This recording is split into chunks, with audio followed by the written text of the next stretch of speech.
So I'm going to say that DanTheMan knows what to do in this matchup. This is going to be very, very difficult. Jakul is going to have to be on his A game to fight off this Wildcat on Battlefield for this game one.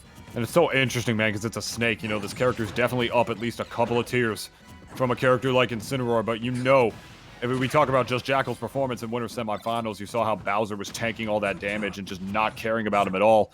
Incineroar is a little similar in that regard, but arguably, you know, the movement is not as good as Bowser, despite his normals being incredible and his out-of-shield game also being amazing. This is a matchup where I feel like JustJakul has no real reason to not just keep his distance, except for that move that you saw DanTheMan do right there. Yeah, revenge, let me tell you, revenge is a dish best served hot, and let me tell you, Dan, trying to get this fire type to do some massive damage with that one. Ooh, definitely very scary to say the least, my friend. You couldn't have said that any better myself if I tried.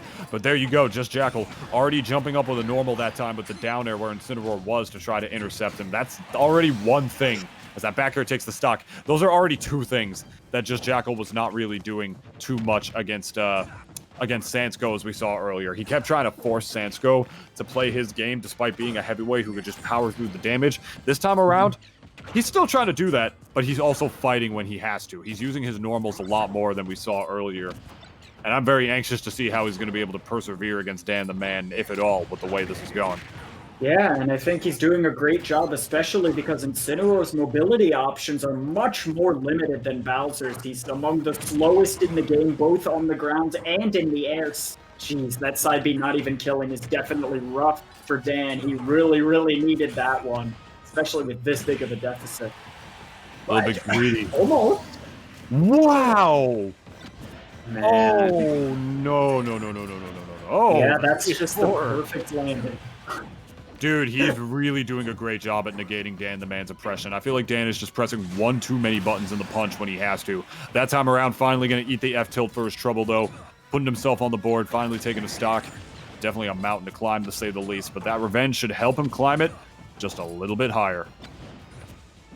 Yeah, revenge could be so scary, dude. I mean, Snake trying to get rid of it. That's huge. 73%. My gosh. That did like over 50. Like, that was extra damage off the grenade as well.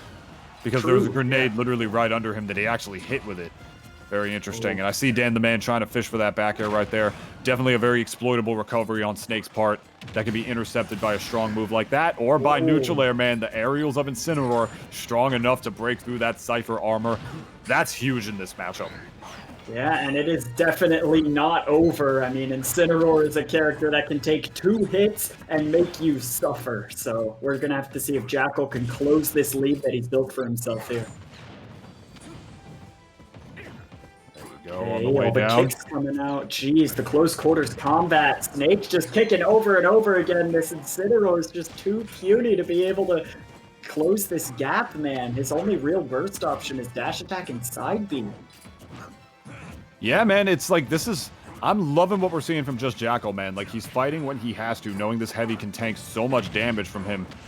Intercepting at the punches, not afraid to get up close when he has to, and more than anything, respecting Incineroar's out-of-shield game as well, which is one of the best out-of-shield games in this game for sure! No way! Wow!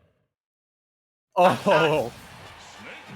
I'm gonna be honest, I have never seen another move interrupt Incineroar side B. I have never seen that happen. That is a first for me. Well, there you go. And that's just like the craziest thing in the world. If you try to side B a Snake that has that up smash going, you're just going to get hit. That is a deterrent for sure. And Jakul definitely putting the exclamation point on the end of that game. Hey, man, that's still an active projectile on the way back down, my friends. Being the saving grace for Snake right there. Yeah, you never normally see that move get interrupted too often, my friend, because most characters don't have a projectile that they can put out with a smash attack. True, you know what I mean on the way back down. Most characters don't have something that they can throw out like that on the way back, but if they do, they're able to get it in that right position.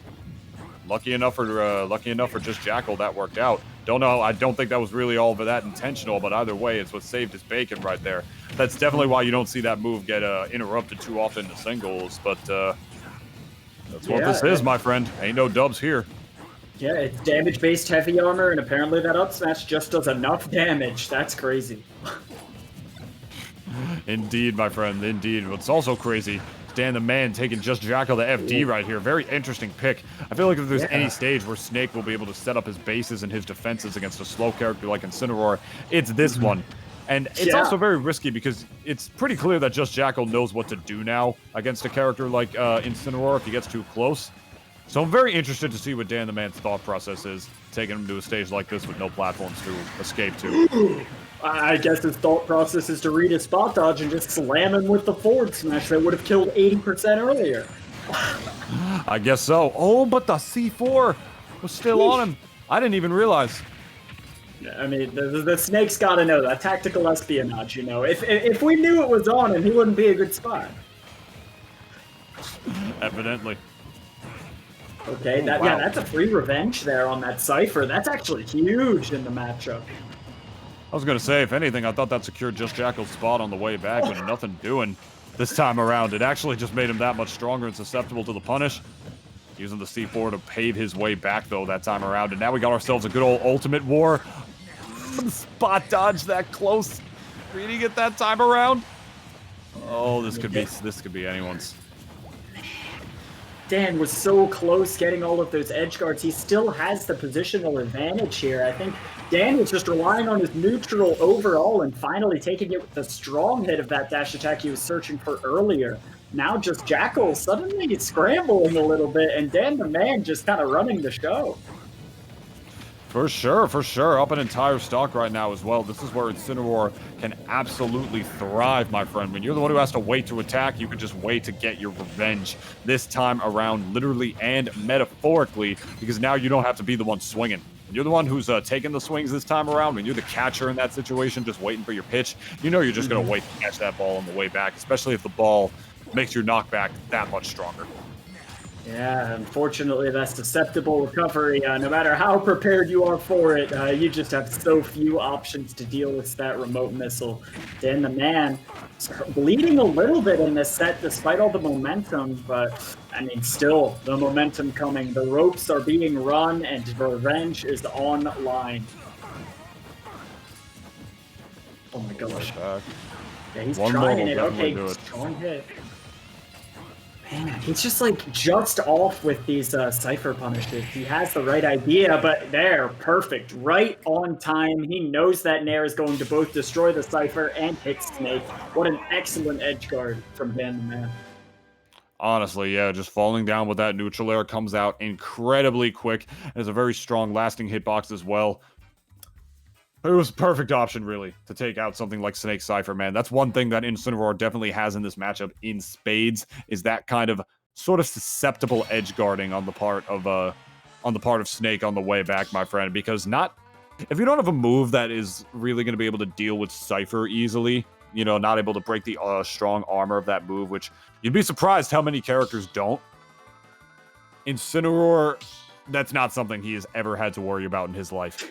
Doesn't matter if it's his forward air, his neutral air, his back air, his down air. I think even his up air might break it, but I could be wrong about that one.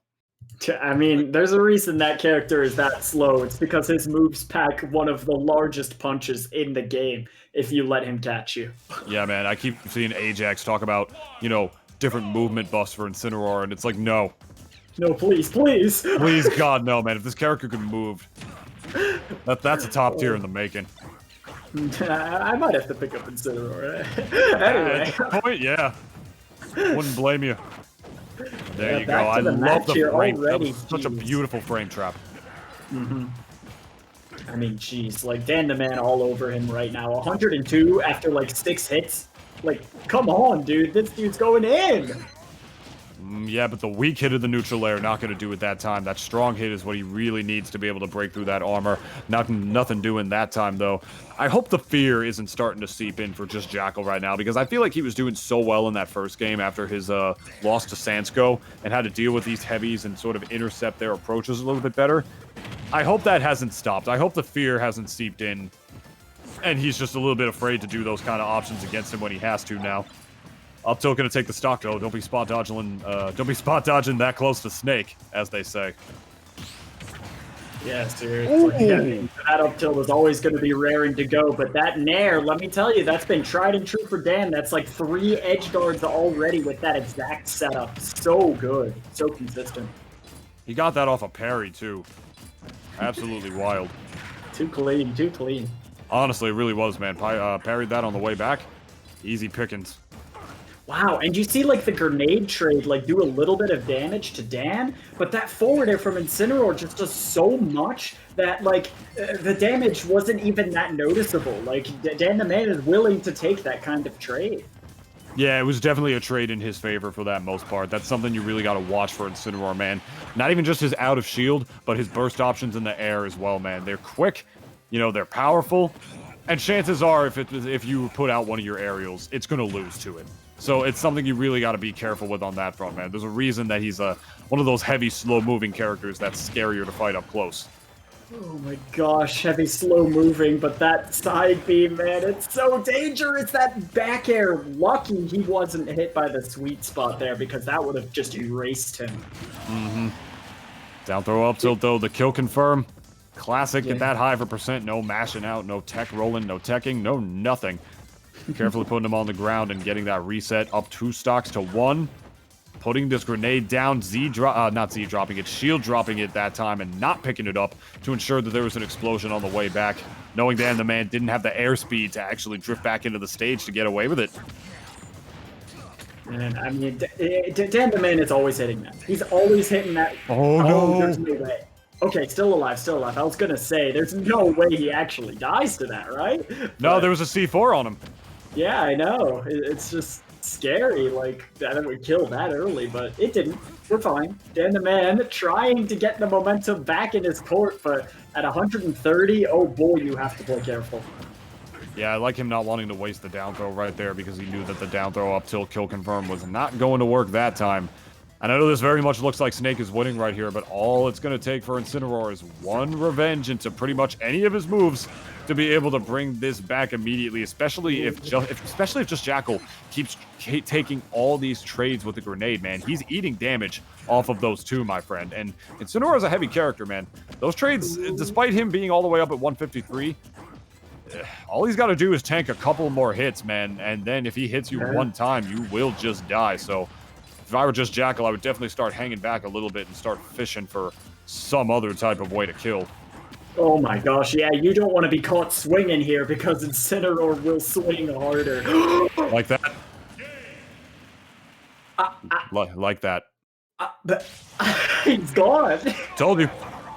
I told you. Yeah, you know, that's really where it gets absolutely scary, man. Where you got to start hanging back against Incineroar and start doing what a Snake main is one to do. Hide in that cardboard box and just chuck out grenades every now and again to sort of just fish your way back into it, man. Because one mistake against Incineroar, when you're tacking up at that percent, it's so rough.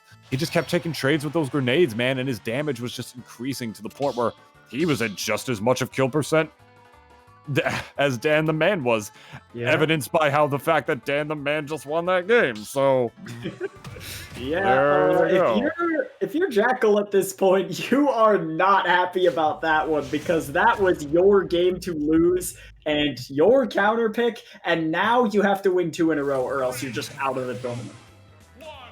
Out indeed, my friend. Small battlefield is the pick.